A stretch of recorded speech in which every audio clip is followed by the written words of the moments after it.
Hi, I'm Michael Caju. And I'm Adee Caju, and you're listening to the WAG podcast. This podcast is about health, wellness, and personal development. Each episode is a short conversation between Adee and I on a single topic with actionable steps. We cover everything from food, mindset, fitness, and relationships. We started WAG because of the way health and fitness changed our lives, so we hope to share a tool or two that helps you along your way.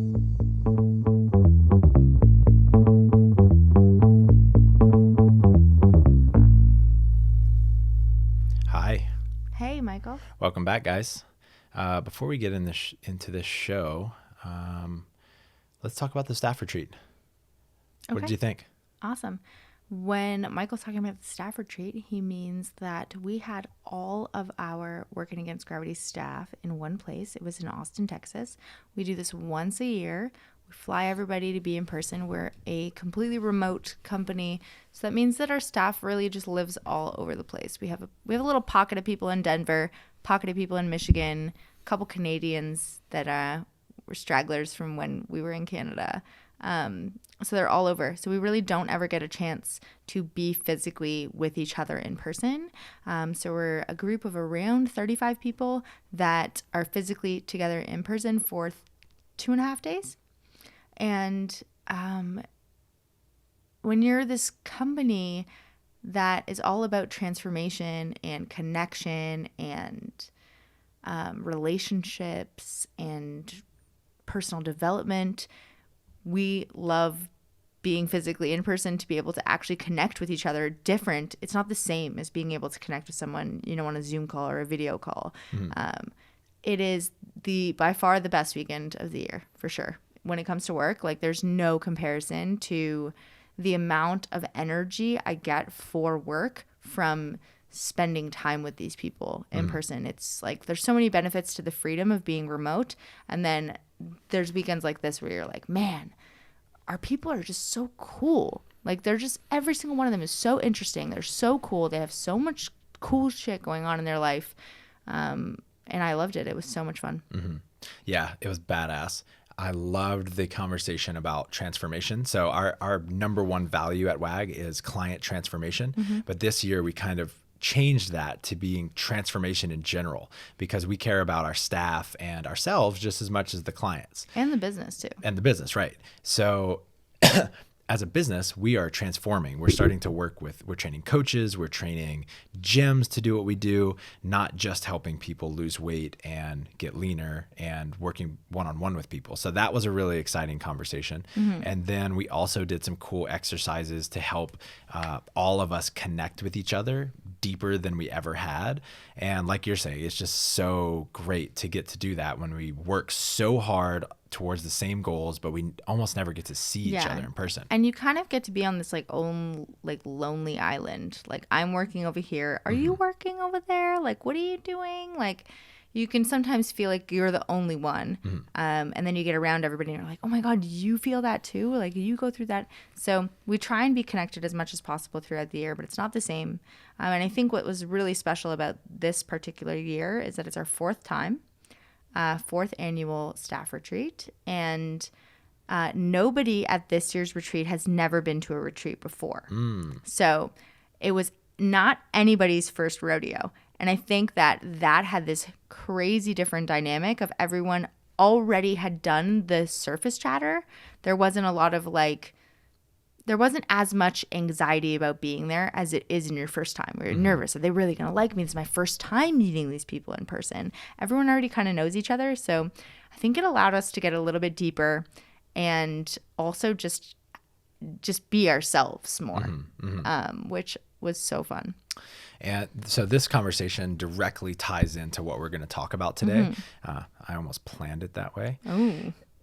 It is so amazing to be around people who freaking love their jobs. Mm-hmm. And our coaches definitely have things that they, wish were different about their job, and not every day is perfect, but it is so energizing to be around people that are so fired up to do what they do. And today we're talking about becoming a nutrition coach yourself and how to think about that whole process.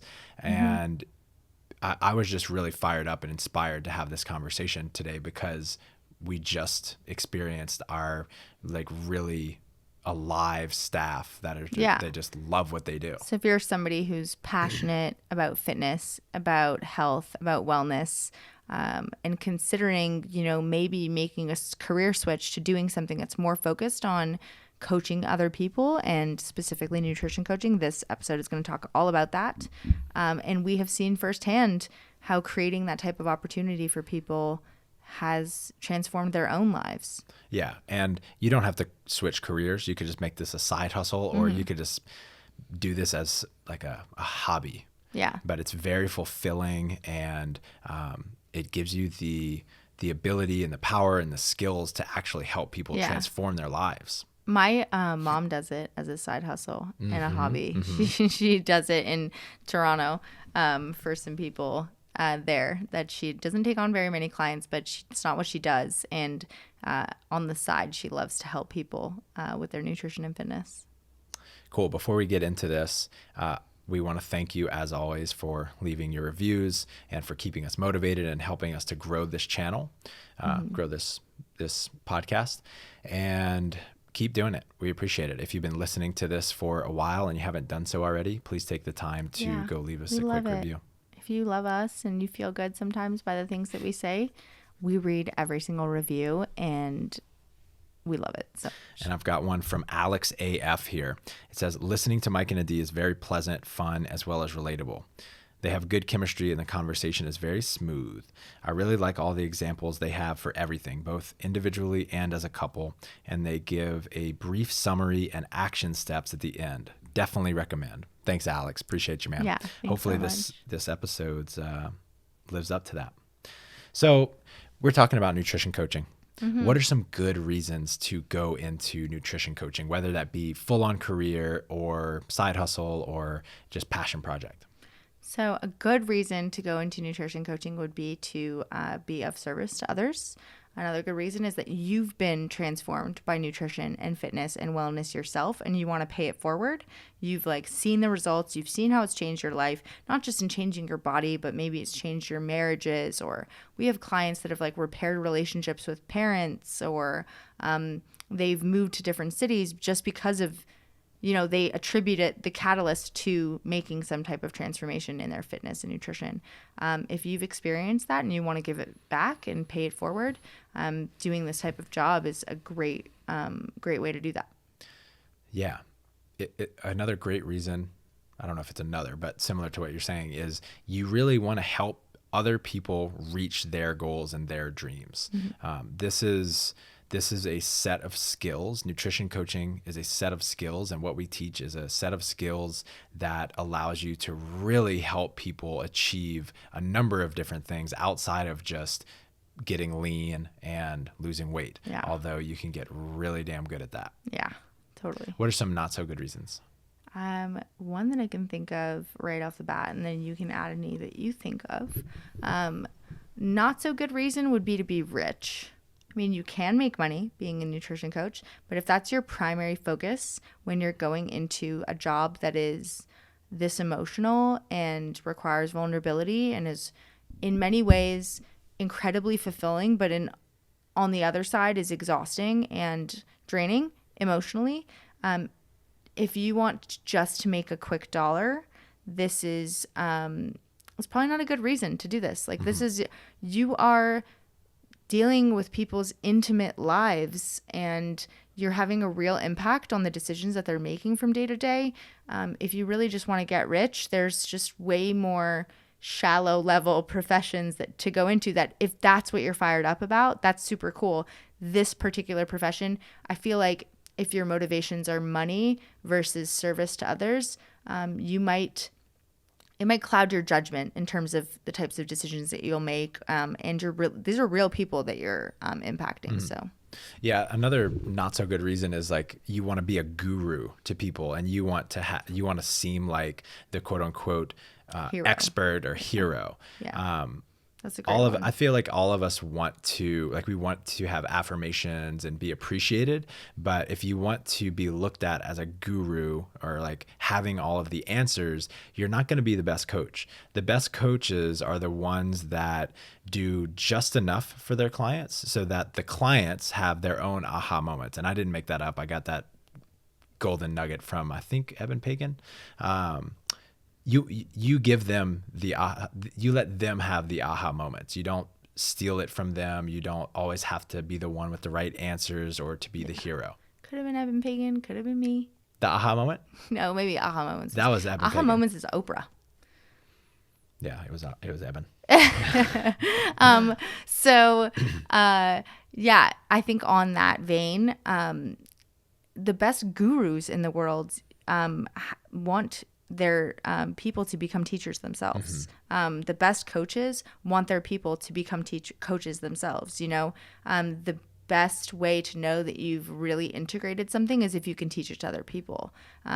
So if you just want to be a hero and be famous, or if you want just praise and acknowledgement, this probably isn't the best place to do that. But if you want to make a massive impact in people's lives, then yeah, there's listening. something that we learned in the Landmark Forum. I don't remember exactly, so maybe you can help me. It was something like real contribution is service without being noticed. It's like doing I forgot about that. Doing service even if you're not going to be noticed. Right. There's people that go to this personal development seminar called the Landmark Forum, and they come and they volunteer, and honestly, nobody even notices the volunteers until they get acknowledged at the end of the whole event.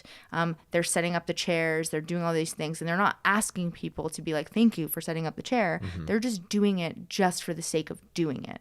I think nutrition coaching can have layers like that, like where I'll have a client who had some type of a breakthrough, or they've realized something, and I could definitely trace it back to something that I've said if I want my ego to get a little hit of praise. But I don't need to be acknowledged for it. Like that is acknowledgement within itself of just other people bettering themselves. Right. So what type of education should one get if they want to become a nutrition coach? Yeah. I think there's so many different paths. Whatever fires you up and you're going to actually absorb the information. So if that for you is in a formal educational university setting, that works well. Go get a university degree. There's different paths to taking nutrition and dietetics and fitness. There's lots of different degrees that you can take and certifications that way. If that's really difficult for you, it's really expensive, or you just don't absorb information that way. I know Michael is that way. Definitely I have more to say on this. I'll let you finish your... Let me finish my little speech. There's so many distilled specific courses that you can take that can tell you exactly how to do what you're learning to do, instead of like... What's one of those? There's one at Working Against Gravity. It's the coach certification. We specifically teach people how to become a nutrition coach, very specific. So there's so many thousands of online certifications of that type. So what about Alan Aragon and Eric Helms and all of those folks? So those people are also great resources. They also have online books and courses and resources and newsletters, and there's so much information out there that can educate you. Yeah, and I just want to bring up the point that you should never feel like you have to go get a university degree to be a nutrition coach. I think the world is like starting to become aware of that. If you feel like that form of education most resonates with you, then by all means, that's a great place. That's what I said. Oh, okay. I'm just reiterating it. Yeah, I don't want you to feel like you have to do that. Yeah, there's amazing people that have dedicated their lives to focusing on this specific topic that are creating information that is easily consumable out there. There's Precision Nutrition, there's Alan Aragon, there's Eric Helms, there is, what's his name that created the lean muscle diet? I'm signed up for his, Lyle McDonald. Lyle McDonald. There's also, there's just like a lot of people out there that are putting Really good information that's easy to consume. Chris Kresser has a great Adapt Health Coach course. Their books, their resources, newsletters, sign up for them. Is there any like mindset shift or perspective shift that you think people need to have about nutrition? Like I think a lot of people think that they just always need more and more and more information, and they're not like they don't have something that is necessary to become a coach. Yeah, I think you've had like a little bit of moments like this too, with like different areas of your own education and training. The mindset shift is, yes, getting education is amazing. Learning, researching, doing all of that, sort of whatever it is that you're going to get certified in or whatever it is, that's really important. And I don't think that should ever end. You should continue to learn, especially in a field like nutrition that's constantly changing. There's always new things. The landscape of nutrition 10 years from now versus the way that it is today is just going to be very different. If you don't stay learning and educating yourself, you're going to be behind. So I think that's important. The mindset shift has to be at a certain point, you have to start taking action. And the most amount of learning is going to be through experience. Especially in something like nutrition where people are very individual, their responses to things and their results are going to be very different. Coaching somebody and seeing how they respond to your way of coaching, what works, what doesn't work, what people like, what people don't like, that is going to be the best education that you could possibly get. You're going to see in action, not just in a textbook, of what actually gets people results. And while education is really amazing, results is really what people are looking for. So the quicker that you can realize the skills that are required to get people those results, the better it is. Yeah, and your learning curve goes up exponentially when you actually start practicing something. And your like motivation for it will be more like, you're like, oh, I'm actually implementing the things that I'm learning, so therefore I'm going to like really take in the lessons, and I'm going to be super excited because now I want to find out what other things are going to help people get even better results. It's just like all plays on each other. I wouldn't let education paralyze you from taking action. Just start helping people. If you've been through something, just teach people exactly what you learned and what helped you, and it's going to work for some people and it's not going to work for others, and you can tweak as you go. Yeah, Nassim Taleb talks about having skin in the game is like the absolute fastest way to learn. And when you actually have like you're starting to build a relationship with someone and they're actually relying on you for support and advice, there's skin in you have actual skin in the game, there's something to lose, then you're much more on the hook and incentivized to learn and internalize everything that you're going through. Yeah. So how do people actually start coaching? Like now, you know, when you're a WAG coach or you go through like you're a WAG affiliate, you have a software that makes it very easy. But what if you're someone that is like you don't even have a website, you don't have any of these pieces of technology? How do you actually start coaching? Like, how do you get your first clients? No. Like, what do you send them emails? Do you send them Excel? Oh, the structure of the actual coaching. Yeah. So for people that have been through some type of transformation themselves, whatever system helped you do it, you can copy it and do the same thing. If somebody was emailing you weekly and that's how they were connecting with you, do that same thing. If you were going to someone and you were going to an office and you were meeting with them for an hour every single week, try that out. See, there's so many different ways of doing it. What I would do is look at people who are successful, look at the way that they're doing it, or like successful in the area that you want to be successful. Look at the way that they're doing it. Even email them and ask them questions on how do you do it. I mean, don't send me a million emails, everybody, but I've definitely answered people's questions on Instagram and DMs. Like, if you have a specific question about how does this work, I would share that information with people, and then just copy it. Let's talk about the ethics of that. Why do you think that is still ethical? Like, some people would say, oh, that's just stealing. You can't do that. Well, I don't think it's like intellectual property in the sense of you're not taking this person's education, you're not using their words, you're not stealing the names of their things. It's like an organization of how to communicate with people. That's not proprietary to somebody.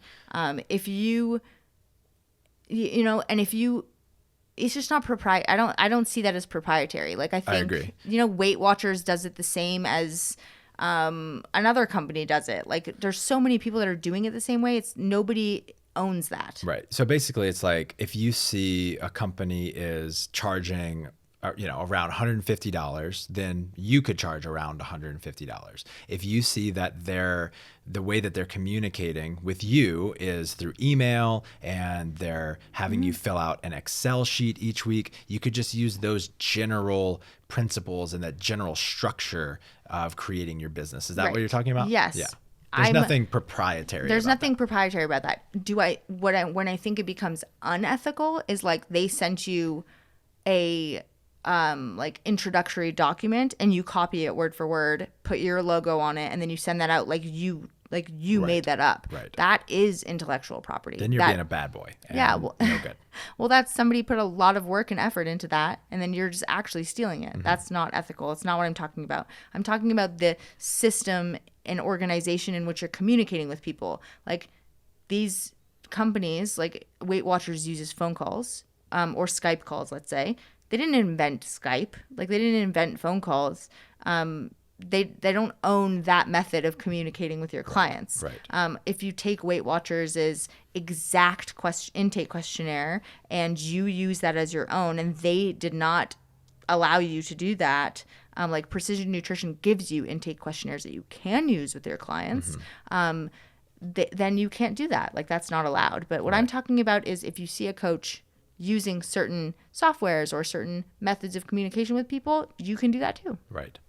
So now that you have your structure figured out, you're in it for the right reasons, you have your structure figured out, and you act like now you're ready to find some clients to start working with. Yeah.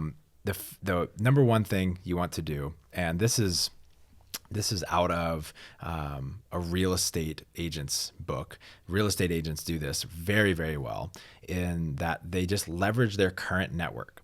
So they reach out to every single person that they know. Sometimes they reach out to every single person they've ever known, and they tell them, hey, I am now a real estate agent. If you or someone that you know is looking for a house, let me know. I'd love to help you. Yeah. You can do the same thing. You can use your text messages. You can use your Facebook. You can use your Instagram. You can call people that are close to you. Leverage your current network. Those are the people that already trust you and are going to be predispositioned to want to do business with you. Yeah, absolutely.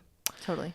The next one is kind of along the same lines, but use your social media channel. And you don't have to have 10, 20, 40, 100,000 followers. You don't have to get have even value out of it. 1,000. Right. You don't have to have a huge number of followers to get value out of it and to reach people. All you need is maybe one or two people that actually need your help. 2 people that actually need your help can be the beginning of your entire business, 100%.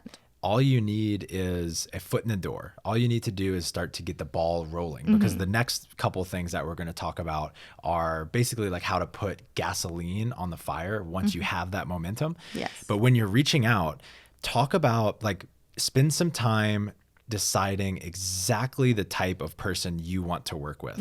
It is not good marketing or good business to say, I'm a nutrition coach, I'm going to work with anyone and everyone. Right? That's not a good message to send out into the world. Decide if you want to work with maybe clients who are obese, and that's who you want to be specific, especially at the beginning, for sure. If you want to work with clients that just want athletic performance, if you want weight loss, if you want weight gain, if you want people that are vegetarian, if you want people that are dealing with certain types of issues with body image, like, really decide the type of person that you're looking for, and then talk specifically to that person when you're asking or putting your services out there. So you're posting to social media, you're saying, I'm a new nutrition coach. I am looking for someone who XYZ At Working Against Gravity, it would be someone who likes a challenge, somebody who wants to work hard, somebody who's tried a number of different diets before and has not found sustainable success. Like, that is the kind of person that we're looking for. Someone who works really hard in the gym but is not seeing the results that they want in the mirror. Like, that is a Working Against Gravity client. Very specific. We love that type of person. We know that we're going to probably see the most success with that kind of person. So you start at least with a person. And I think the best way to do this is to, if you don't know somebody actually in your regular life, I mean, that's the best, is maybe you know somebody that you've helped and think about them. Like, what is their name? What do they do? Who are they? Think about them actually. Or if not, then just make up a person like Michael, who is X age and he's interested in these things, and like, what would they like? What kind of person is this? And that's who you're speaking to. Yeah. In the beginning, it helps to to target the smallest niche possible, so that when those people see that message, they feel like you are for them. You are working for them. So I'm looking for 5 women that are fitness oriented, that want to lose weight, right? That's very, very niche. Totally. And they're like, that's me. And you don't always have to do this, right? One day, hopefully you grow big enough where you're working with all sorts of people and all sorts of goals. But to get started, it is a good business strategy to start small with a small demographic and really, really understand them and understand how to get them results. And what ends up happening is, even though you're speaking to the woman who's fitness oriented that wants to lose weight, their dad might be interested in your service. Right. And they might be like, I know that you speak to the like, it just grows organically from there. And what we're going to talk about next is how that happens. Yeah. Next, focus on getting them results at all costs. And over deliver. In the beginning, over deliver and do things that aren't scalable. Yeah. When he says do things that aren't scalable, it means at the beginning, it's okay if you're doing, like, if it's not automated and it's not in a software and you don't have an assistant and you have to do a lot of things yourself. A lot of people, what people don't realize is automation actually also means difficult, like less flexibility. So that means if I'm doing things really manual at the beginning, one, like, I can change. So if something's not working, I can switch to something else. If you're using a software, it's a lot harder to change from that software to something else. So at the beginning, just as a business, do things that are not scalable so that you can decide what system works for you. And then also for the clients, your first clients, you have extra time. You don't have 1,000 people that are taking up tons of your time, and you also don't know exactly what you're good at as a coach, and you haven't refined the skills to like hone in on it, knowing exactly where you're going to provide the most value. So try and do more than you think you need to do. Reach out in different types of ways, offer them different types of content, different types of resources. Of course, at the same time, be collecting feedback, because there is a point of minimal returns where you could overwhelm somebody with too much. But you definitely want to do things at the beginning that might not necessarily be like automated. Like everyone says, automate what you don't need to do. At the beginning, it might make sense not to automate it. Right. Yeah, that's a really good point you bring up. Over delivering doesn't mean sending them and overloading them with information, right? It's giving them just the right, like giving them everything you've got to help them get the result that they wanted. And sending them a book every day to read is not the answer. Right, that's exactly. a great one. Yeah, a common thing that business owners, and honestly, I've been in this trap myself. I've said something like, how could I do this with 10 people? There's no way I could do this with 10,000 people. Well, you don't have 10,000 people right now. So just give the 10 people world-class service. You're going to build your reputation. You're going to get them better results, and they're going to refer their friends. And you'll figure out the scaling piece later. Yeah, the thing from going from 10 to 10,000 is you're going to have to hit 15 and 20 and 25 and 30, and then you will figure it out along the way. It's kind of like, I think someone said something to me, like, I understand like dealing with an infant, but when I think about having a 5-year-old, it's like, oh my gosh, I can't imagine having a 5-year-old. They're like, well, it's a good thing. It's going to take 5 years for you to figure it out, you know? Yes. You'll figure it out as you go. Don't think too far ahead, especially at the beginning. You can think far ahead as like, a vision and that's motivating. But at the beginning, just to start getting momentum, it's like, get in there, do the work, and you'll make mistakes and you'll figure it out along the way. Also, a key distinction: over deliver versus over promise. Over promising is like promising something and then falling short. Over delivering is promising something but delivering more. Yes. So keep your structure simple, right? Like Adee talked about, find something that has worked for you, or copy our model by all means. Please do it. We would love you to. That'd be very flattering. It's worked. And then, so promise something simple that you can for sure fulfill on, but then give them more, right? Surprise them with and delight them with more connection. People and love that. An occasional extra message or phone call, or just go that extra mile. But you don't have to promise all of these things. Am I making sense there? Yes. People actually are more affected by a surprise than they are by something that you have promised. If you say you're going to do something, it becomes they expect you to do it. Yes. If you deliver it and you didn't say you were going to do it, it's like so delightful. So over deliver means just be awesome, like do what you say you're going to do and more. And then just, provide a really high quality, do everything you can to provide a high quality service. And in my mind, that always is having a constant loop of feedback. Ask your people for feedback. Tell them what's one thing I'm doing really great, what's one thing I could do better, and take that feedback very seriously, especially from your early adopters, because these people are the people that believed in you before there was any reason to believe in you. So they love you and they're your raving fans. That their feedback is really, really imperative. So take that feedback seriously and don't have the mindset of like, one, that makes me, if someone gives you a piece of feedback, you're like, oh, I'm so shit. I can't, like, man, like, I shouldn't do this. Like, I'm going to choose something else. That's not the right attitude. And then it's also not like, they don't know what they're talking about. That's so stupid. Like, they just didn't read the information I sent them. It's no, if you sent somebody information and they're giving you feedback that they didn't get that information, it's not on them to read the information. It's on you to present it to them in a way that they're actually going to receive it. So take the feedback super seriously, and you will get better and better. And I'm going to shamelessly plug the WAG coach cert on this point, because one of the biggest pieces of feedback that we get from our clients that go through this training course is that they actually feel confident in going out and coaching when they finish it. As opposed to going through a lot of like multiple question based courses where they have a lot of new knowledge, but they don't have the confidence and courage to actually go out and do it. And you get an actual human being to guide you and teach you some of this art of coaching, which I love. And the way that happens is we give you some type of sample client. Like we give you a sample of a client response or a client check-in or their data, and you're going to actually coach this fake person, and we're going to give you feedback on the way that you coach. So I think that has really helped people in taking the step of being like, wow, I am actually a good coach in a lot of ways. There's definitely areas for me to improve, but I can do this. And if you're not that great of a coach, then you're going to get feedback on how to become a better one. So number one, just to reiterate, get your clients success at all costs, pretty much.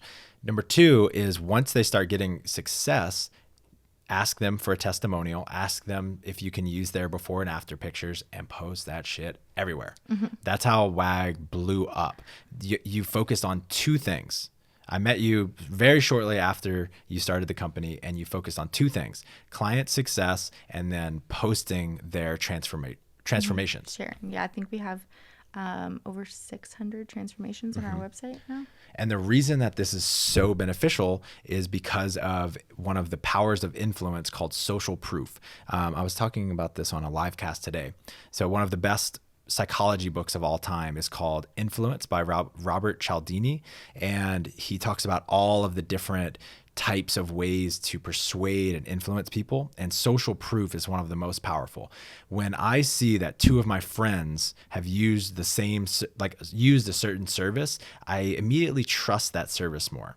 Sometimes if something could have the best website and the best video explainer, like explainer video, and it could be a skeptical. great price, but I'm like, damn, does this, who is this even for? But as soon as I see someone like me that has gotten a great result with whatever it is, I'm like, okay, this, if it could work for him, it could definitely work for me. Yeah. And so you want to give people that experience. You want to show them that it's possible for them.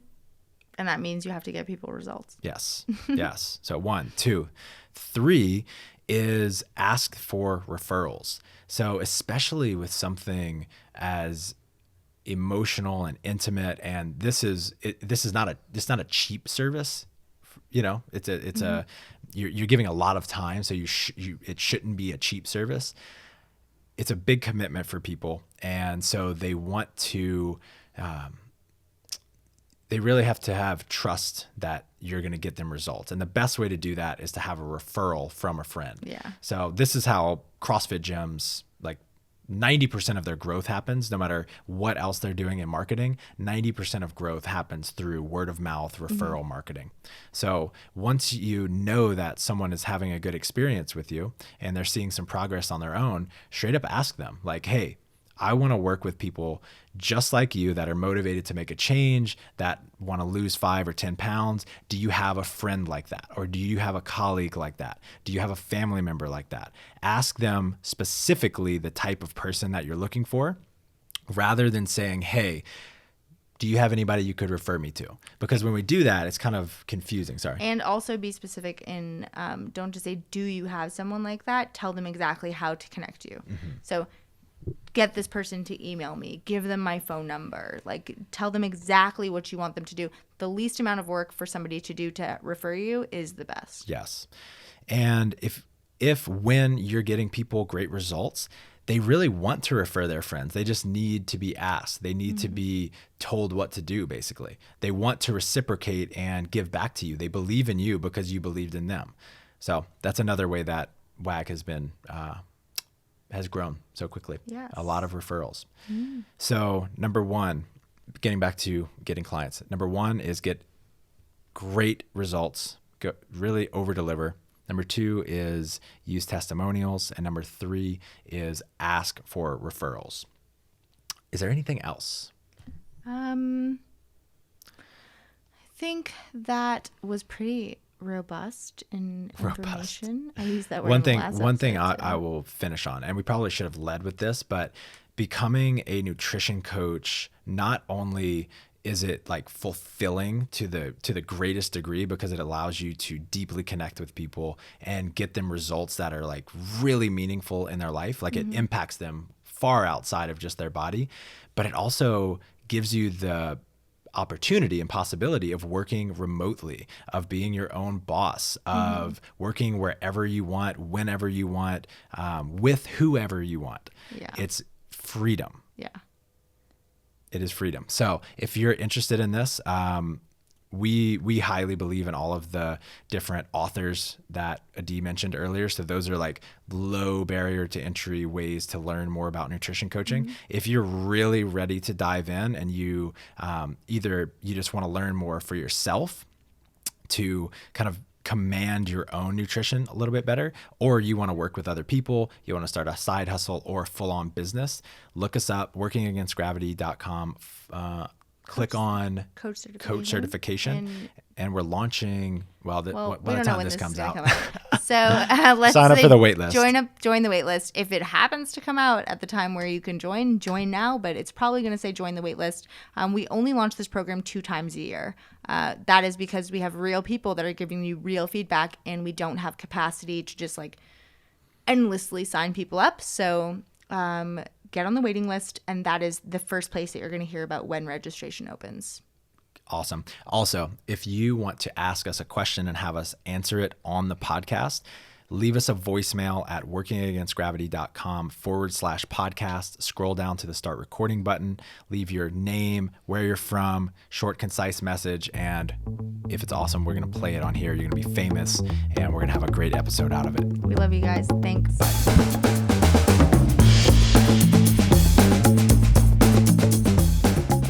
Thanks for joining us. Stay in touch by signing up for our newsletter at workingagainstgravity.com or on Instagram at workingagainstgravity. don't forget to subscribe to us on iTunes, leave us a 5-star review, and refer a friend. We'll be back next week with another episode. Talk to you then.